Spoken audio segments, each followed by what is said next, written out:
നമുക്ക് നാരങ്ങ അച്ചാറുണ്ടാക്കാവേ. ആദ്യമേ ചീനച്ചട്ടി വെച്ച് എണ്ണ ഒഴിച്ച് കൊടുക്കാവേ. പിന്നെ നമുക്ക് ഉലുവായിട്ട് കൊടുക്കാം. നമുക്ക് കടുക് ഇട്ട് കൊടുക്കാവേ. അത് വേപ്പില, ഇഞ്ചി, വെളുത്തുള്ളി എല്ലാം ഇട്ട് കൊടുക്കാവേ.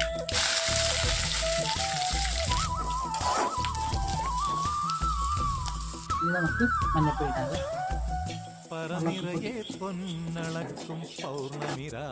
നമുക്ക് നാരങ്ങ ഇട്ട് കൊടുക്കാവേ. നാരങ്ങ വേവിച്ച് നമ്മൾ ഇട്ട് വെച്ചിരിക്കണം.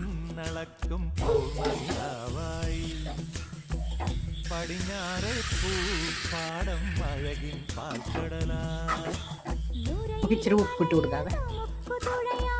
നമുക്ക് ഇച്ചിരി ശർക്കര അതിനകത്ത് ഇടാവേ. ശർക്കര അലിയുമ്പോൾ നല്ല ടേസ്റ്റായിരിക്കും കേട്ടോ. ഇപ്പോഴൊന്നും എടുക്കരുത്, 2-3 ദിവസം കഴിയുമ്പോൾ എടുക്കാവുള്ളൂ. അപ്പോഴേ ഇത് നല്ല ടേസ്റ്റായിട്ട് നമുക്ക്